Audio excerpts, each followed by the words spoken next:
What's going on, y'all? Welcome back to another episode. I'm Swipa Kim. Y'all know what time it is. Welcome back to the channel.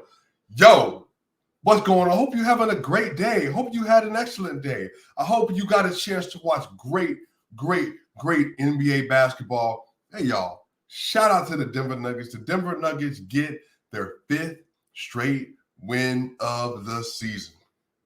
Fifth straight win of the season. The Denver Nuggets were able to go into Sacramento and get yet another victory.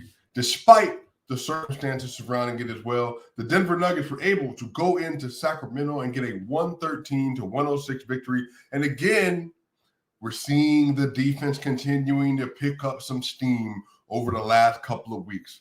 Y'all, it's about 4 of the last 5 games they played very good defense, like very good NBA defense. The Denver Nuggets are starting to find an identity. They're starting to make the right rotations. They're starting to make good decisions. And more often than not, they're getting key stops down the stretch as well. And on top of that, the Denver Nuggets, hey, man, Michael Porter Jr., Jamal Murray, Nikola Jokic, players are starting to get in the groove as well. Now, the Denver Nuggets did not have Aaron Gordon tonight. Aaron Gordon, I think maybe on that dunk that he had last night, he had a little bit of a shoulder injury, so he rested tonight. He may be back tomorrow because they play on a back-to-back in Sacramento, so we'll see. And then Bruce Brown tonight also went out with an ankle injury. We don't know exactly what happened, but it didn't look super serious. Hopefully it's nothing crazy. He'll be able to get back here really soon. But, y'all, it was a really great game today. It was a really great game today. Let me tell you how this started, though. So tonight, it did not look like this was going to be a victory. The Denver Nuggets opened up the game, and they were down immediately. The Denver Nuggets were down 32-20 in the first quarter. 32-20. Jokic had 2 points, had taken one shot. It was an absolute brick fest in the first quarter. Nobody was hitting anything. Not a soul was hitting anything. The Denver Nuggets just couldn't seem to find their groove. Like, I don't really know like what it was exactly that was keeping them from maybe getting into a rhythm. Because again, it wasn't like they were shooting contested shots. These are all good shots. These are all really good shots. They were getting wide open threes. Jokic was diving. Jokic was passing. But it was just one of those opening games where it was like, well, if there's a game where the Denver Nuggets are going to drop after having an incredible win versus the Phoenix Suns, beating the Blazers before that, and then before that, beating the Memphis Grizzlies by 14, if there was going to be a letdown spot, it'd be against the Kings without Domantas Sabonis. But, man, did they pull through. So, again, they were down 32-20 in the first quarter. Listen to this. Jamal Murray was a -10 in the first quarter. Kentavious Caldwell-Pope was a -6 in the first quarter. Nikola Jokic was -9 in the first quarter. Zeke Naji was a -4 in the first quarter because he started in place of Aaron Gordon with Jeff Green out. And then Michael Porter Jr. was a -6 in the first quarter. Jokic had 2 points. Jamal Murray had 6 points.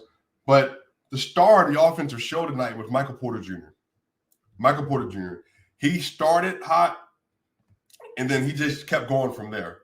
Michael Porter Jr. was 4 of 8 shooting to start the first quarter tonight. Michael Porter Jr. finishes tonight with 30 points, 6 rebounds, and 2 assists, 12 of 20 from the field, 60% from the field, 5 of 9 from the three-point line, 1 of 2 from the free throw line, 2 steals, and he was a +14 tonight. Now, here's the thing, man. We're seeing a lot of trends here. The Denver Nuggets defense is better with Michael Porter Jr. on the court. The Denver Nuggets defense is better with Michael Porter Jr. on the court, and it has been that way the entire season. So y'all tell me, what is it? Because I do believe that there's something to MPJ committing to play defense, committing to playing hard on that side of the ball. He's diving on the ground. He's making rotations, but he's not perfect. But also the fact that you have a 6'10.5" athlete who can contest at the rim, who can rotate, but also, man, like having that length when you're hedging, when you're trying to double at the top of the key, whenever you're trying to get like people in the paint and their paint touches going up, having Aaron Gordon at 6'8.5", having Nikola Jokic is 7 feet tall. Having Michael Porter Jr. at 6'10 and a half, it all adds up. And I think having a 6'5" Jamal Murray, a 6'5" KCP, and a 6'8" player, and a 6'10" player, and a 6'11", 7-foot player, I think that's what it is. I think it's having very good athletes surrounding Nikola Jokic. And I think when you have athletes surrounding Nikola Jokic, like Michael Porter Jr., even though there might be some dead space, like he gets beat backside at times, but fundamentally, they're just a better defensive team with him on the court. And I think that's something that we're going to have to reconcile with. I think that's something the NBA community is going to have to reconcile with. I saw John Hollinger, who I love a lot, a writer for The Athletic. He was criticizing last game in Phoenix, Michael Porter Jr.'s defense. But the thing is, he actually made really good rotations. Now, he had one on Landry Shamet where he kind of let off the screen, didn't read it correctly. Landry hit a three-pointer, and he had one more moment like that last night. But outside of that, Porter was really good. And Porter was really good tonight.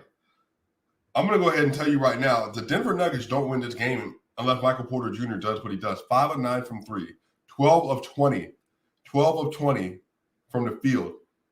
Oh, and they needed every one of them buckets. They need every single one of those buckets. Man, it was just incredible, man. It was an incredible game to watch. I love the way that he was controlling the ball, the way that he was playing. He was shooting his spots really well. He had 2 turnovers tonight, but, it is what it is. That's just a really good game from him. And I think the thing is that if he continues to get more comfortable with his body as the year goes on, that's what it comes down to. Get comfortable with his body, trust his body. He was in the paint getting lays today. He had a mid-range shot, hitting 3-pointers, 3-level score. And he was passing the ball a little bit tonight, too. He only had 2 assists, only had 6 rebounds, too.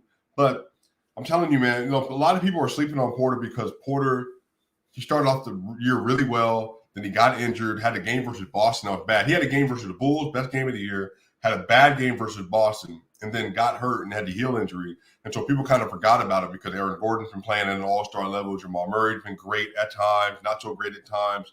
So I think for a lot of people, I think he was just, kind of fading into the black. But performances like this go to show you that, you can put winning basketball around Michael Porter Jr., and you've always been able to do that.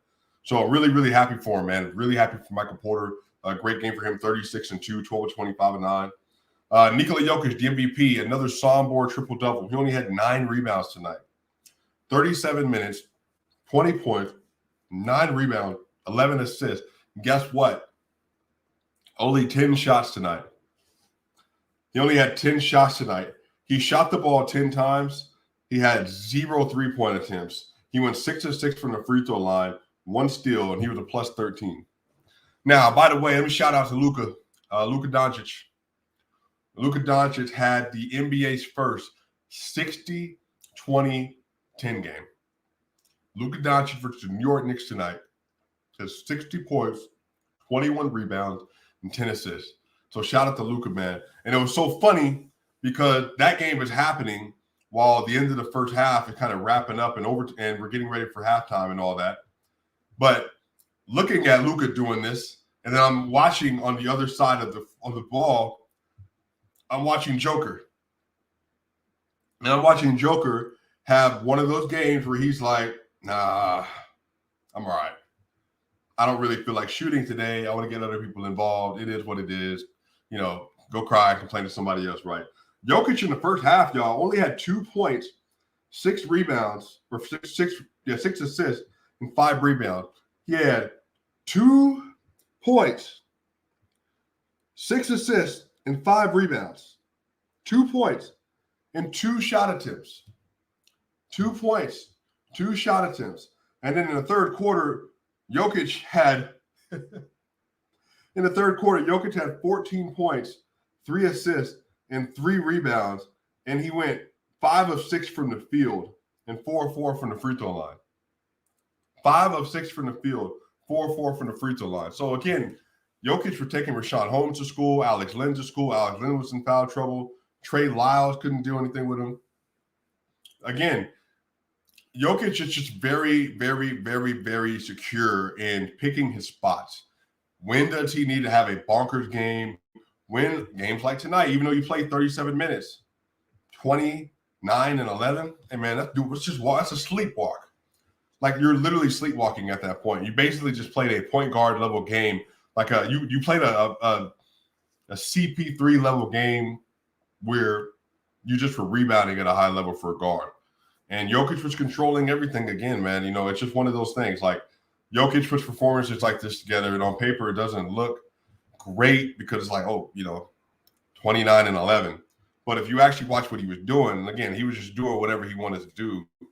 Like I said, Alex Len foul trouble. Rashawn Holmes couldn't do nothing. And then Trey Lyles, and then Harrison Barnes. They were doubling him to start as well. Like, every single time. Jordi Fernandez, by the way, assistant coach for the Denver Nuggets from 2016 to 2022. He took over tonight because Mike Brown, I think because of COVID protocols. And Jordi said, we're going to double you every single possession in the first half. And that's exactly what they did.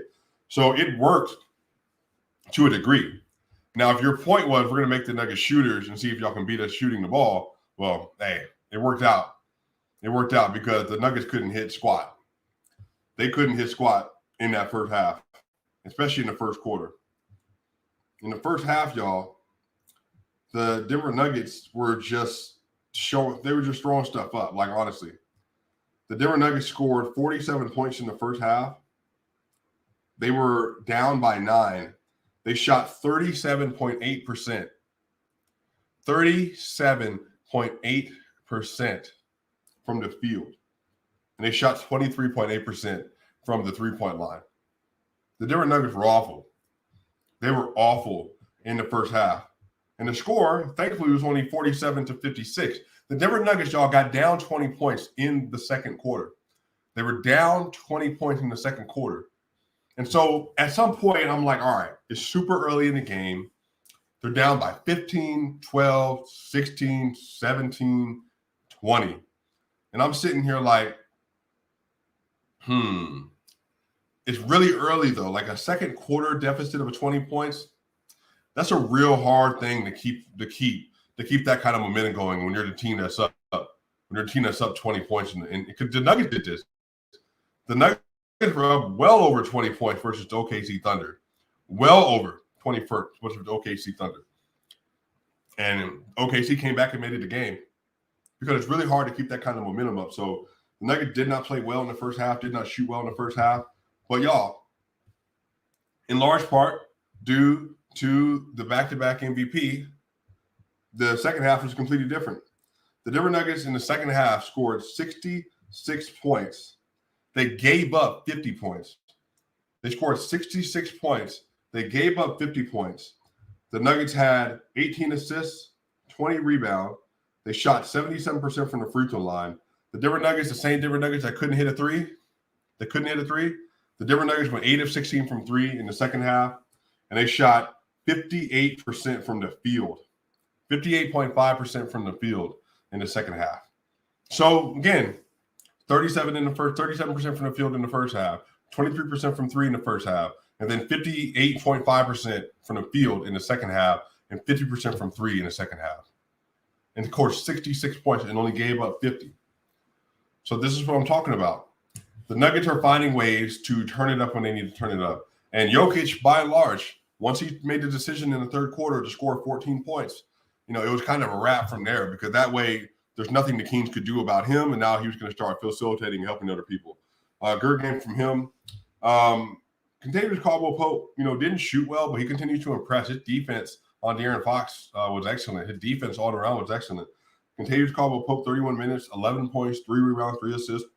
4-12 from the field, 33%, 1 of 5 from 3, 20%, 2 of 2 from the free throw line, a block and a steal. But y'all, listen to this.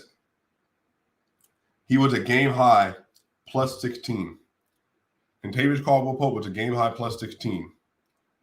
Because there's something that he offers the Denver Nuggets in spacing, in screen navigation on defense, and he can attack. He's great at those little dribble handoffs. He's great at the dribble handoffs into the mid-range off of Jokic. Really great action for him. So shout out to KCP tonight. Vlatko Čančar had a great game off the bench tonight. Needed 30 minutes for him. 8 points, 4 rebounds, and 3 assists. 3 of 5 from the field. 2 of 3 from 3. Both of those threes were absolutely monumental. He was a -3. But again, maybe they win without Vlatko having those really key minutes, but it's much more difficult. Again, Vlatko is a very, very, very, very, very distant facsimile of Nikola Jokic. 8 points, 4 rebounds, and 3 assists. And you got really good defensive minutes from Vlatko, good rebounding minutes, good passing minutes. And then he made 2 out of his 3 threes. And that's what the game was right there. You win those, you win 113 to 106. There it goes. Bones Highland Knight did not shoot well again, but Bones Highland, 19 minutes, 5 points, 1 rebound, and 6 assists. 1 of 7 from 3. Jamal Murray gave him a wide open look too, and Jamal Murray showed him some confidence, fed him the ball, and he made it. Only 2 of 9 from the field, 1 block. He was a -7. Again, Bones not shooting well. This is like 9 straight games he's not shooting well, but at least he found ways to contribute as a passer and a facilitator tonight. So 6 assists for him. Christian Brown, another great game, 14 minutes, 4 points, 3 rebounds, 2 assists, 2 of 4 from the field, 0 of 1 from 3, 1 block and 1 steal. And Christian Brown with a +7. Christian Brown with a +7. When he came in to work with the starters, just away at that lead, Christian Brown looked excellent at the 2 guard. Excellent at the 2 guard. And then Davon Reed, another great minutes for him, 4 points and 2 rebounds on 1 of 2 from 3, 1 of 2 from the free throw line. He had 2 steals. He was a +4. Davon Reed was a +4. Davon Reed made great plays. Davon Reed had a great defensive stop on an attempted alley-oop, and he just basically went up and he snatched the ball.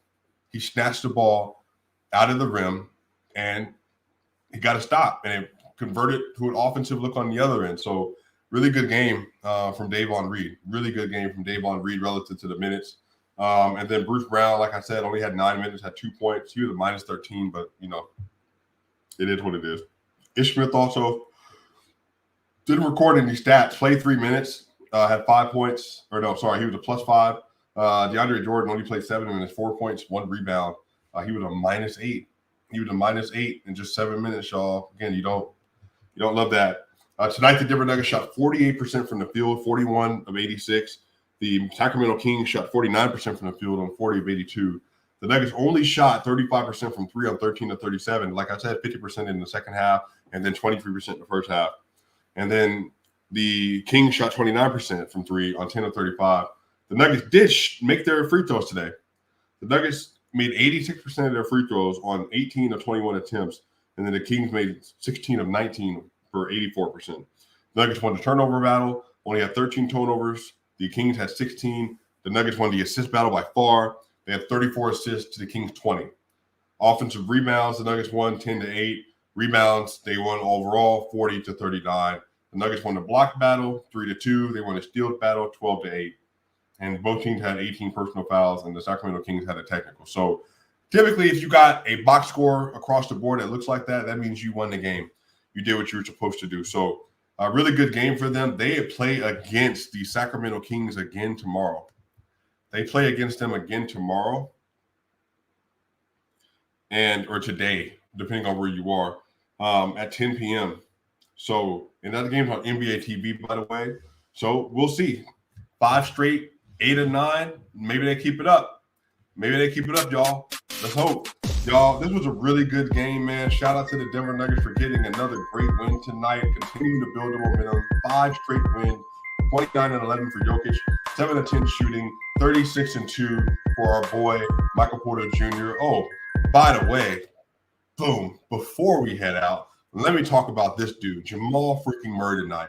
Jamal freaking Murray had 25 points, 5 rebounds, and 7 assists. 25 points, 5 rebounds, and 7 assists. Jamal Murray was 7 of 15 from the field, 3 of 7 from 3, including a clutch 3 to help secure that game. He was 8 of 8 from the free throw line. He had 2 steals, only 1 turnover, and he was a +5 tonight. I think this is Jamal Murray's 3rd straight game of 25 or more points, by the way. I think it's his 3rd straight game of 25 or more points. So really good game from him, man. Jamal Murray's starting to put it together. The team is starting to put it together. The starters are looking really good together. And again, they got another matchup versus the Kings, and let's see how you continue to build that momentum. Especially, again, if they had Domantas Sabonis, it'd be a little bit more difficult, but you know what? It is what it is, y'all. You got to beat who's in front of you. Hopefully they continue to do that. Now, boom. Now we can hit that outro music, y'all. Swipe again, hit the subscribe button, hit the like button. We're on the way to 10,000 subscribers, y'all. Y'all know what time it is. Hey, we out here, and I will see y'all soon. Let's go.